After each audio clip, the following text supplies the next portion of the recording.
Welcome to Heidi Relationships. Today, we'll read some more stories from Reddit. But before we start, I would really appreciate if you could subscribe to the channel, like the video if you enjoyed it, and maybe leave a comment down below. That would help the channel a lot. Thank you very much in advance. Gossipy old bag tried to ruin my relationship and runs me out of town. I return and destroy her entire life. The first one is entitled, Gossipy witch sabotages my totally legal, romantic relationship with my former teacher, ruins her career, and runs us both out of town? How about I destroy yours and your entire family's whole life, lady? I come from a really small town. Think of the littlest. Most nothing happens here city extended layover in your flyover state nightmares, and my hometown is even more quiet than that. Hink. Half a mile or more between neighbors, a single main street downtown, one McDonald's, one department store, one movie theater with 3 screens, where everyone goes Friday and Saturday night. Church every Sunday, everyone knows everyone else, or at least knows their business. The whole city is invested in the fortunes of the high school football team, that sort of place. Graduating class of 60, not because the senior class was dumb. It was just a tiny high school. I didn't really fit in at school, and kind of was a loner by choice. I cringe about it now that I'm almost 26, but I was a wannabe emo, goth rocker. I still got invited to party with the other kids, not because they liked me, necessarily, but because there just wasn't many people to invite. My mom baked cookies and cakes for church, and when she wasn't doing that, she cut hair in the town's one salon. My dad owned an internet cafe for a while when those were hot. Once everyone even in our little nowhere town got Wi-Fi, he turned it into a tax service. Business is always slow because most people did their own taxes, but he didn't really depend so much on his business. He served 20 years as a petty officer in the Navy, and so he and mom got by on his pension. In high school, I worked at the private burger place that competed mostly unsuccessfully against the town's single-chain fast food restaurant. My boss always told me I should ask my mom to cut my hair to stop looking like a dang girl. No thanks, old man. So, with all this boredom everywhere, you can imagine the sensation Miss Amber Fontaine caused when the high school hired her to be the 11th and 12th grade English teacher. Miss Fontaine was of French extraction and had moved to America in her later teens to go to college in New York. She was only 24, and very beautiful. She spoke perfect English but did so with a very pleasant accent. Obviously, all the guys loved her, and lots of women hated her. She appeared oblivious to all the attention, however, and just stuck to her job. Really, we didn't know too much about her. She mostly kept to herself, and nobody ever saw her hanging out with any men in town, and it wasn't for lack of the men's trying. It soon became clear that she wasn't into dating any of the men our city had to offer. Much later on I found out that she had just taken the job in our small town to gain experience, with a future goal of being a college professor in a big city. A sort of 2-year plan. Obviously, I had a crush on her. We all did. It was and still is a small, church-going town, so nobody really acted out on his urges or tried to harass her or anything like that. As guys, we'd talk about how hot she was amongst ourselves, usual locker room stuff teenage boys do, but that was it. My one real out-of-school experience with Ms. Fontaine was when she stopped by the burger joint I worked at and saw me working there. She told me I had a nice smile, and that she wished I smiled more because in school I was always frowning, because I was in my emo, everything sucks phase. When the food preppers came up with her food and handed it to me to give to her, I was impressed and not at all surprised that she ordered a salad. She didn't strike me as someone who ate the greasier slop we sold there. In school the following Monday she smiled at me in the hall, and I smiled back. Then she said, "You're learning," but not in a condescending or patronizing way. Just a fun, kidding way, and I exchanged a smile with her every time after that.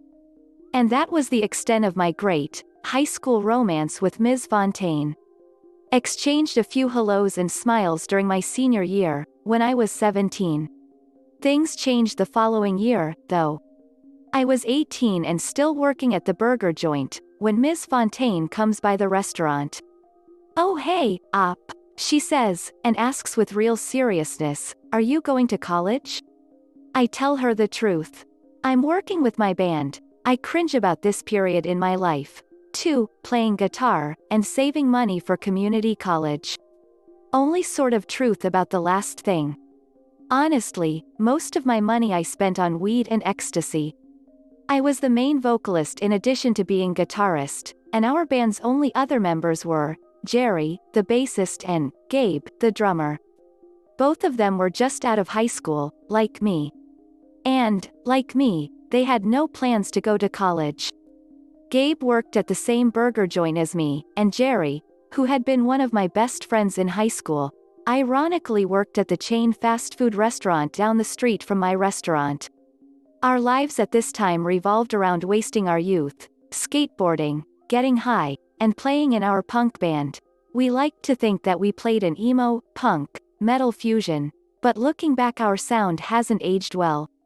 Ms. Fontaine tells me that now that she's in her second year of teaching, she has a better sense of how to do things. She tells me that she wished that her current students were as well behaved and put in as much effort as me. I earned mediocre grades throughout school but consistently earned an A in English because I liked to read. She says she'll see me around. A few days later she comes into the restaurant again, and we get to talking, and she asks me if I'd like to go to a movie. I can tell she's bored because there's really no one her own age for her to hang out with in town, or if there are, they're all lame. I think we both get the feeling that it's natural we should hang out. And now that I was completely out of high school and she wasn't my teacher, and we were both adults, by this time I was newly 18 and she had just turned 25, why not? So, that's how it started. We'd meet up in the early evenings, totally innocent, and go to the movies, or to dinner at the one good restaurant in town. Ms. Fontaine was cool about letting me slide when it came to paying for our dates because she knew I made minimum wage. It was actually me who started to push our relationship to the next level. After a while I started to hold her hand when we walked places, and finally we started kissing. Never in front of anyone. She taught me a lot of French words and phrases over the next summer and fall while we were going out. My parents knew I was sort of dating my former teacher, but since it was keyword, former, they didn't really raise any stink about it. Ms. Fontaine would always try to convince me to go to college, but she did see our band play a few times when we got a rare gig at the roller rink, and she was nice enough to not tell us what she really thought of us lol. We didn't have sex until we had been dating casually for nearly 2 months. That was my idea, too, but she admitted that she really liked me, and she wanted it to happen ever since we reconnected earlier that year, after I had graduated.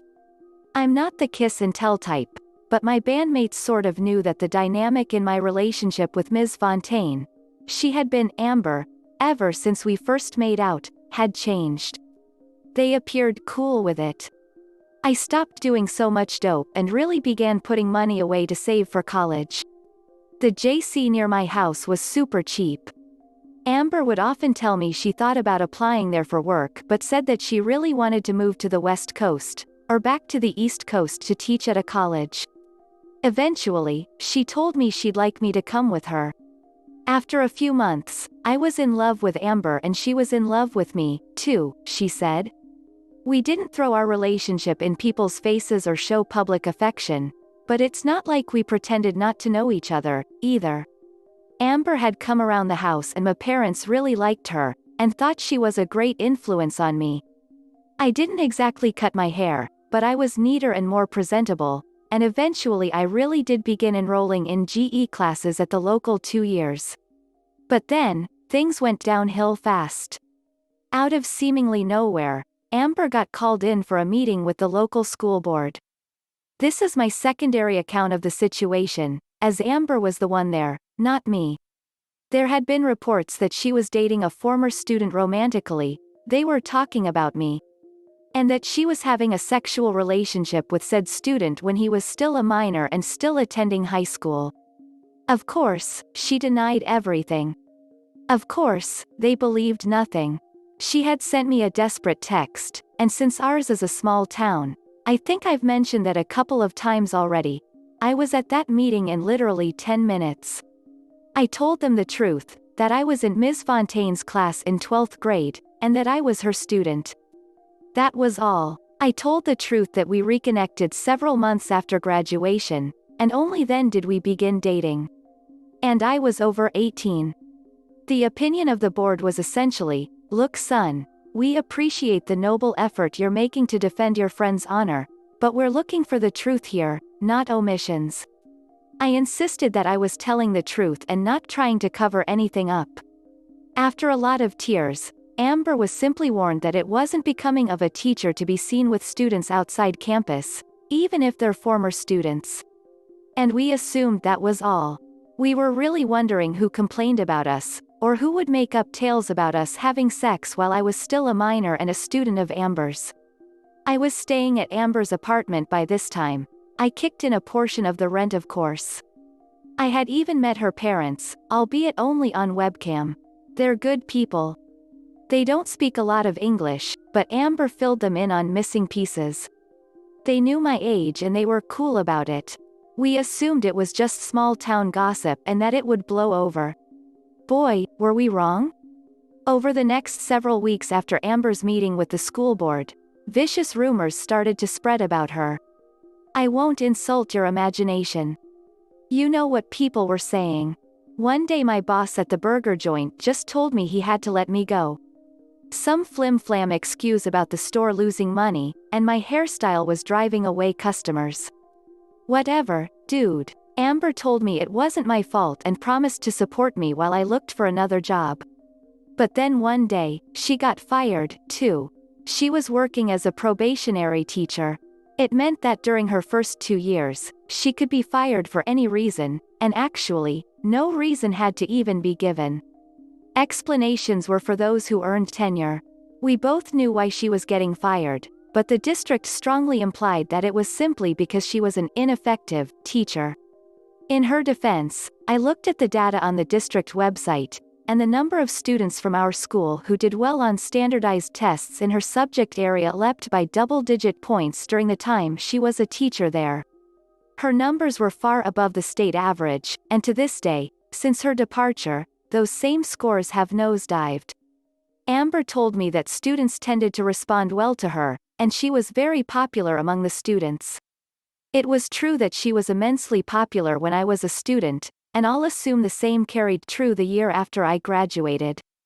Aside from the obvious fact that she was eye candy, she was simply a good teacher, and a good person, and that's why the kids liked her. Lots of students threatened to riot when she was fired, but being the non-dramatic, non-attention-seeking person she is, Amber asked them to just focus on their studies and doing well, and helping their new teacher adjust when he or she arrived to take her place. My dad told her she ought to sue the district, but Amber didn't want the drama. Besides, she said, she was allowed to resign, so that it wouldn't show up on her record as her having been fired. Also, she said that the district promised not to try to revoke her teaching credential. Her own parents suggested maybe she ought to come home to France, but she insisted on sticking it out in America. My parents were cool in that they offered to let her move in with us while she figured her life out. She's lucky that her parents are well off, because they gave her some money to relocate to California. She asked me please to come with her, that she loved me, and we could start new there. I've always wanted to move to California, so I jumped at the chance. My parents were happy that I was in a relationship with a good person who obviously cared about me, and gave us some money, too. We got an apartment together in the Los Angeles area. Neither of us drove, so we both got bikes to get around. Our new area was a world apart from my old life, though I know Amber's own teenage years were in Paris, so Los Angeles wouldn't be as much of a culture shock for her. I immediately enrolled in a local community college and got a job as a waiter in a popular French restaurant. Our gimmick was that some of the servers actually spoke French. Over the last several months Amber had taught me a lot of French, so I was a popular server in that restaurant because I gave it authenticity. Unfortunately for Amber, the school district misled her about her teaching license. When they promised not to have her license revoked, they spoke the truth, but they left out the part where they would attach an official reprimand to it that accused her of inappropriate relations with students under her charge.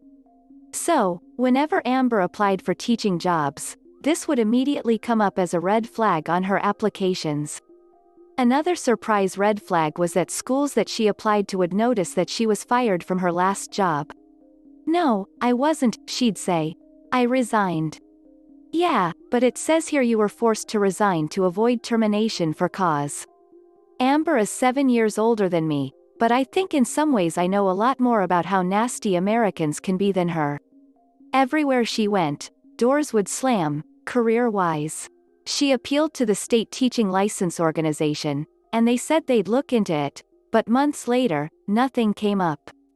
Calls to her former school resulted in her getting the runaround. No one knew anything. So, for the next several months I was paying our day-to-day bills and helping to support Amber, though I must acknowledge that the loans both our sets of parents gave us helped tremendously, and we couldn't survive without them. Finally, one day, Amber tells me, "You know what? Screw trying to teach public school. Oh, and I'm pregnant." So, 2 pieces of good news. Many, many months later, Amber and I are happily married. Wedding was beautiful, in sunny Los Angeles. Amber's parents and mine and our families all attended. We had a pregnant honeymoon in France. We now have a son, Richelieu. I am closing in on earning my AA in information technology. I've been promoted to maitre d' at the restaurant and have health benefits for my wife and son. We live in a studio apartment, but at least it's a huge studio, and it's enough for now. Amber stays home with the baby, but she also teaches online English and French courses for a private school. So, even though she's blacklisted from teaching in the public K-12 district, she can still teach, which is her passion. More months pass, and I got my first job in IT, troubleshooting computers for a small company downtown. I make double what I used to at the restaurant, and my employer has a program where I can finish my BA while I work, and they will subsidize 50% for free, and the other 50% they will dock from my pay in small monthly installments. Sounds like an amazing deal, and I take it. We move to a bigger apartment. Amber is making her awesome contribution both as a mother and to our finances with her tutoring. We're planning for her to eventually go back to school for her graduate degrees so she can finally fulfill her dream of teaching college. Oh, more good news, I'm pregnant again. Life is sweet, ha. So, while everything is going awesome, one day I get a text from Mom. She was at a local school board meeting with her neighbors, regarding a bill proposal to hire more teachers. Apparently over the past few years, the population has grown, and the high school needed to expand. So now it's a 2-horse town, Mom says. While she was at the meeting, my mom ran into Jerry's mom. Jerry, the bassist from my old band that I quit once I got into a serious relationship with Amber. My mom never met Jerry, or his mom. Or at least in a way that connected them to me. The reason was, because I never brought Jerry around our house. Because, for a couple of years, Jerry was my drug supplier. He had the hookup for anything you wanted. Well, what does all this have to do with anything? My mom doesn't know Jerry's mom, but she hears her and some other lady talking about me, and Amber. My mom heard them saying that Jerry had been the one to tell everyone about Amber and me supposedly having sex before I graduated, and his mom went straight to the school board. Their names as informers were protected under confidentiality. I had lost touch with Jerry over the years and had stopped playing music with him long ago. I knew he resented all the time I was spending with my chick. It's a shame because he used to be such a good friend of mine. It sucked that he was behind getting my now wife and mother of my child and soon-to-be children fired from her career. Jerry's mom was a teacher at Amber's former school of employment. It became a joke of ours, that his mom had such a huge stick up her at SS regarding prim and proper behavior, and was a goody two-shoes teacher whose poop didn't stink. Yet her kid Jerry, a student at her school, is basically the biggest drug dealer in town.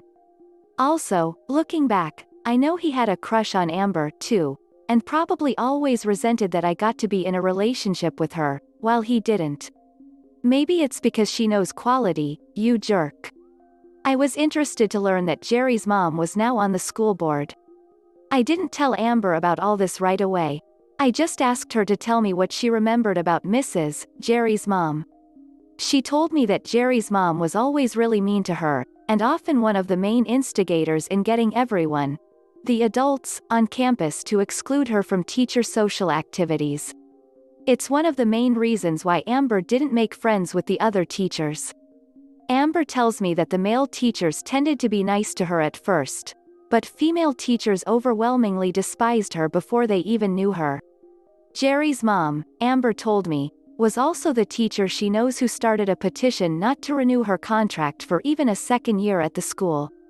This was the first I heard about this. Evidently only a few female teachers signed the petition, but the petition was placed in Amber's permanent file as evidence that the staff lacked confidence in her. They were basically setting her up to be fired even though she was doing a good job teaching, and the students liked her. Well, I'm more Cali than Iowa these days, but I still keep in touch with a few kids, now grown up, I knew in school, including Gabe the drummer from our old band. From what I hear, Jerry manages the burger joint I used to work at, because the old guy who owns it retired. I have a social media account but only use it to contact people in emergencies. I never update anything. My profile is practically blank, online. I'm not one of those people who checks it daily or uploads pics of my lunch. Didn't post about marrying or having kids or moving to LA. I told the people that matter directly. Jerry was still my friend on social media even though we stopped talking ages ago, so I clicked on his profile. Yep, he definitely managed my old place of employment. I clicked on his friends and family's profiles and recognized his mom, my old history teacher. She was on the school board now. Sanctimonious as ever. I think I mentioned before that I came from a small town. And in a small town, there often isn't anything for bored kids to do other than do dumb stunts and do drugs. And for the biggest loser kids of all, a group that included me, we were dumb enough to record ourselves partying and talking crap and doing the aforementioned drugs. That's exactly what my band used to do all the time. Whenever we had a show, we'd go around taping ourselves using our cell phones. We'd take video of us rocking out, skating, drinking beer in the vacant lot, and take video of us getting high. We'd also talk to the camera. I haven't thought about the old recordings in years, but I never erased them from my old phones. I'm the kind of guy who hoards his old cell phones, not because I think they'll increase in value or that I find them especially interesting, but I kind of think of them like file cabinets of my past, because I don't erase anything. Aside from phone numbers, I don't really transfer data from one phone to its successor, easy as it would be. My current boss knows I used to do drugs, and they don't care. In IT, I'm told, everyone used to get lit, and many still do. I ask my wife, offhand, if her new job knows about what happened in our old town. She says yeah, but that they don't care about any of that. They only care that she teaches expert-level conversational French. That's what their clients, many of them traveling professionals, demand. Many of her co-workers, she tells me, had real felonies on their records, but her employer was a firm believer in rehabilitation. Copacetic. So, I check some of my old videos, and find what I need. I have no trouble finding videos of Jerry getting high as a mother trucker. That's like practically every video.